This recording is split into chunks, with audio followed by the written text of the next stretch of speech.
So one of my favorite parts of this whole process was really going through and selecting who was going to be up here and how we were going to go about this, what we were going to talk about. And part of the challenge, obviously, is, you know, a lot of people want to be on stage, want to be doing these things. But the question is, who's going to be most valuable? And it wasn't about, in essence, who, but what's the topic that we're going to do? What's the topic we're trying to cover, and who brings the most credibility to that topic? And sometimes it's people that maybe you've heard of, and sometimes it's people that maybe you haven't heard of. And so as we're kind of transitioning, I'm trying to take you on this journey here. As we're entering, what does all of this mean for social media and video? And there's one platform that I should be more on, but I'm not. There's a platform that a lot of people are on that don't do real well, and that probably most of us just have, but we don't really pay much attention to, which would be LinkedIn. And so I'm going to bring a friend out here who is somebody that is very well known on social media, Instagram and Facebook, but where he really makes his biggest impact is probably a place that we don't know, which would be LinkedIn. And so I asked Alec Hanson, if you want to come out here, Alec Hanson, to share his secrets here for about 10 minutes on what to do and what not to do on LinkedIn. Where'd he go? I'm hiding. Big round of applause for Alec Hanson. How are you, buddy? Please. Ryan, am I good again? Perfect, thank you. Knock your mic. So talk to me, first of all, good to see you. Thanks for coming out here. This is one of the events I look forward to. There's a lot of mortgage events. This is by far one of my favorite events, even though it's not technically a mortgage event, but yeah, I love it, man. Thank you, I appreciate that. So you've done so much on social media. You've done, I mean, and here's the thing, you also run a massive organization. Yeah. The business, that's what people forget. You literally run California for one of the largest lenders in the 9 country. states. 9 states. 9 states. And how many billions underneath you? 8 last year, but that was a good year.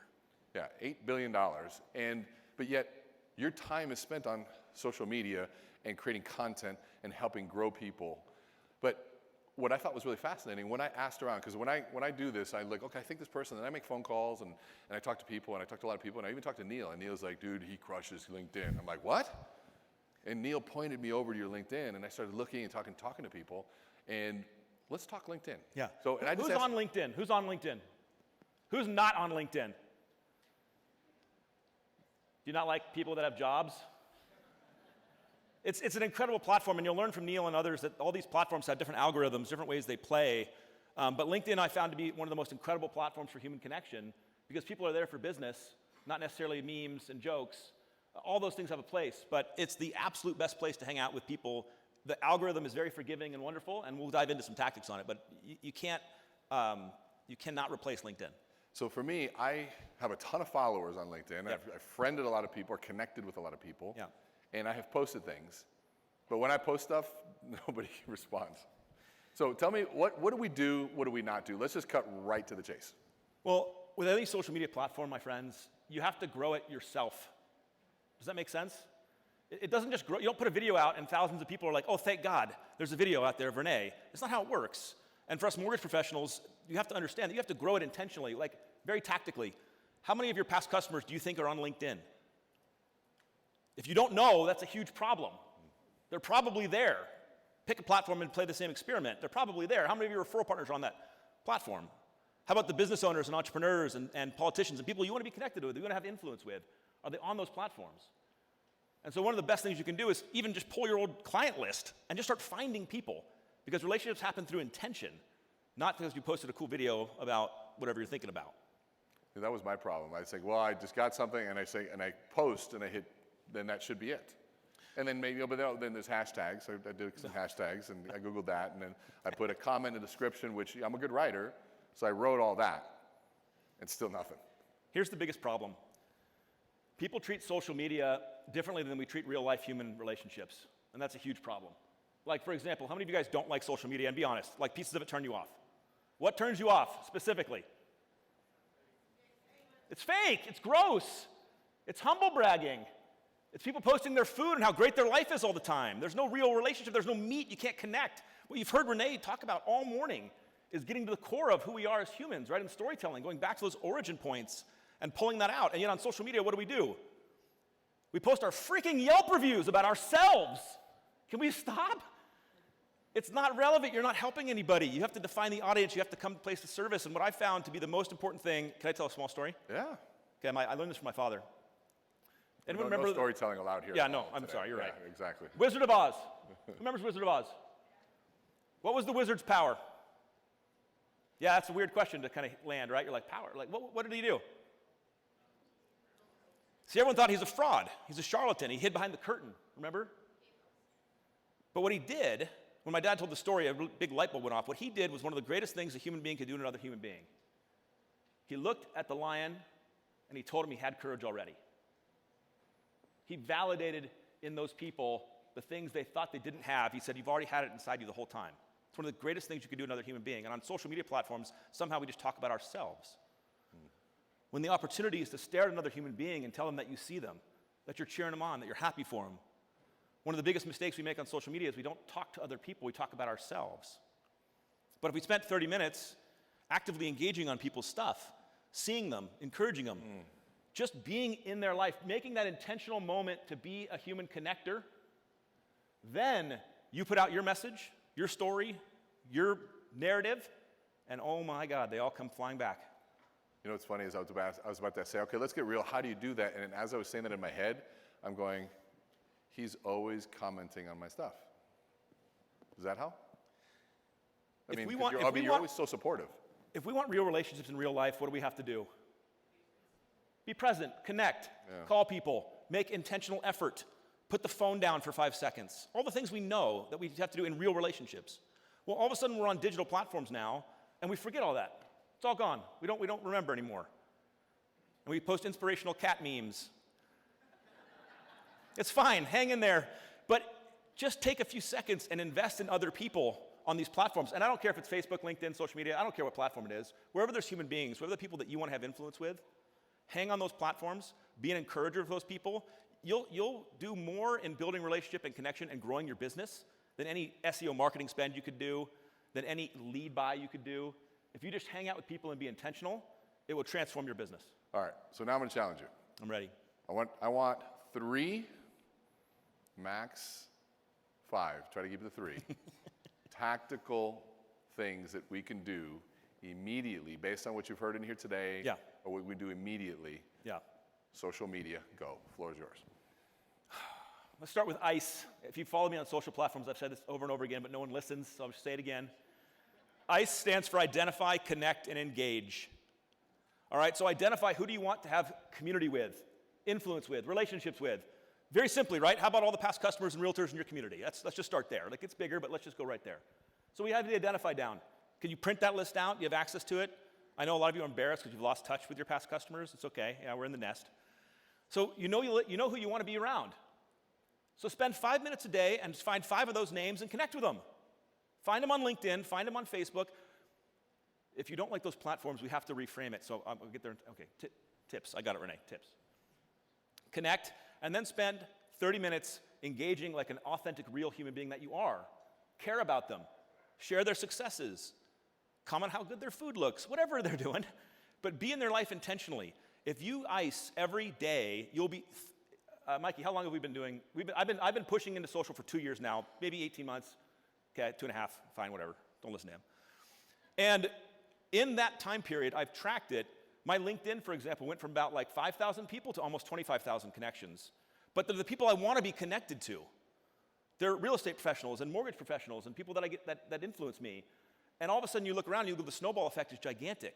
How much bigger could your business be if you spent every single day adding 5 people to these platforms? And then you spent 15, 20 minutes commenting on their stuff. You haven't even posted a video about how great you are in your story from when you were 8, and you haven't even spoken yet. But you're going to make bigger impact doing that than you're going to make just posting out incredible content. I don't care how good it is. Be more interested in other people than you are in yourself. God, why do we have to learn that again just now that we're on social media? So there's 3. I want to take 2 questions. Round of applause. Yeah, that was awesome. 2 tactical questions from the audience. This is your time to ask. We want to get through this because we're moving on to the next phase of this next. But I want 2 tactical questions for Alec. Jeremy, nice and loud for me. How do you avoid Okay. How do you avoid getting sucked down the rabbit hole of hell of social media? So Quote let's make one thing very clear on social media. You control the community that you're around on the platform. I don't like it. Those are your people that you connected with. Then delete them or mute them if you're a past customer and they're just freaking out on some politics today. You mute them. They'll still see your stuff. And then the second piece of that is discipline. And I know that's really hard, but like be intentional. Set an egg timer. This is how long I have for this before you start getting into the scroll of death where you're just dying. And you're like 2 hours later, you're like, what happened to me? Where did my TikTok's the worst on that. I'm like, why is it 2 in the morning? What else? One more question. In the back, Alex.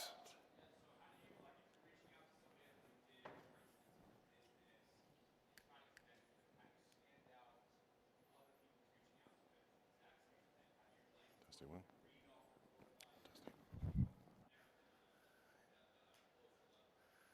Let me answer that in 2 quick ways. How many of you guys get on platforms like LinkedIn and get immediately attacked when you make a friend request or something? Yeah, recruiters are the worst, right? They're just right at you immediately. You're like, bro, just take me to dinner first. Like, we're not there yet. You stand out through your content when it's your turn to talk. When I make a connection with you, if I hit you with a business proposal in a DM right away, you hate me immediately. But if I make a connection with you, and it's an authentic one, like we did a loan together, Dave, remember that loan? And you're like, oh my God, Alec, I haven't talked to you in 2 years. I'm bad at past customer retention. And then all of a sudden now, Dave sees my stuff. I see Dave's comment, something mortgage coach related. I jump in, I encourage him. I think that's awesome. I ask more questions. And all of a sudden now, I start showing up in his feed over and over again. That relationship starts to build. Micro impressions build dynamic, deep relationships. Never forget that. Do you think people stop and watch your entire video? No. They do not, because they're busy and they have stuff going on in their life. But you know what happens when they see that video of you out there? That Neil's going to show you how to masterfully do. You know what happens in that moment? They build an impression. They fill the narrative gap. And thank you. Scene. I got you, bro. You know about this guy? He and I get on the phone. Every time we get on the phone, we're just like, hey, what's going on? Get on Zoom. He's like, hey. And we finally learned we should just always record.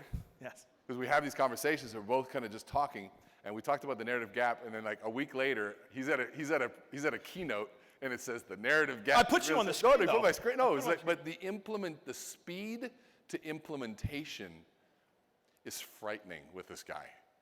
It is an admirable quality, and I literally want to acknowledge you for how awesome that is. He's talking to you about LinkedIn and social media. This guy runs an $8 billion organization. Let that sink in for a minute. It's not because he's on social. It's because he implements immediately.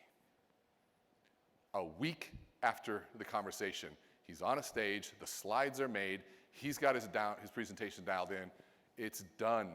And guess what? People say, well, isn't that I'm like, no, it's ours. And guess what? If he does it better, you know what I'm doing? I'm stealing his shit. That's how it works. That's what collaboration is. We're constantly pushing. I can't wait to put stuff in his hands because I know his brilliant mind is going to do something. I'm like, I take a half-baked idea. I'm like, Alec, what do you think about this? I'm like, okay, that's better. Let me take that and work better. I mean, that's how collaboration is in an abundant world. And here's the thing. You either are scarce or you're abundant. And people show themselves real fast when it comes to sharing ideas. Can I give one more encouragement for these guys? Yeah. My last encouragement for all of you out there hanging out and listening to this, on whatever social platform we're talking about, the narrative gap concept hit me really hard when Renee said it the first time, and it put words to an idea that I couldn't understand. I knew it was out there because of COVID, but I didn't know how to frame it. And you look at all our realtor partners that we're out there trying to serve and work with. We look at all our past customers, and we realize that even with COVID and all this insanity, it was hard to get face-to-face, hard to do the traditional stuff we used to do. And all of a sudden, we realized that a camera and these social platforms can make real human connection. Renee was another person I'd never met before, till today. First time we ever met was oh my God, that's I know, true. well, you're a bad friend. It's fine. But my encouragement... Wait, no, are you dead serious? Yes, today, right? I came up and gave you a hug. It was the first real hug we've ever had. Meant a lot to me. But no, that's the narrative gap thing. I swear to God, that would have been like the 6th time we've done that. So I want to just encourage everybody that whatever fear or whatever you're holding on to with this camera thing and this social thing, The sooner you can break through, let it go, find that moment for you, the more you realize you can fill that narrative gap with your real estate partners. They can see you every day. Your past customers can see you every day. And as long as you get off the platform of look how special I am and you actually care about them and you engage like a real human, it's literally the sky's the limit how it grows. So thank you for having me up here, brother. I am legit, seriously, for right now, because I talked about that with Brian, and we're having that moment right now, because here's what this means to you. Tie down, by the way. How many of your people or you are being recruited right now? Show me hands. Look around. If you're a manager, if you're a leader, and there's a narrative gap between you and your people, it's bad. You wonder why everyone's leaving and jumping ship. And they're jumping here. We have a rule at Amplify, because people leave and go, and I work with all different companies. If you leave another company for another one, just don't mention the company you left from, because the one that people left, people are leaving to come to. All companies are great. People don't leave companies. They leave shitty supervisors. Period. So, that was fucking awesome. Sorry. I had a great epiphany. I love you, dude. Thank you so much. Thank you, Buggy. Round of applause for this guy. Thank you, guys.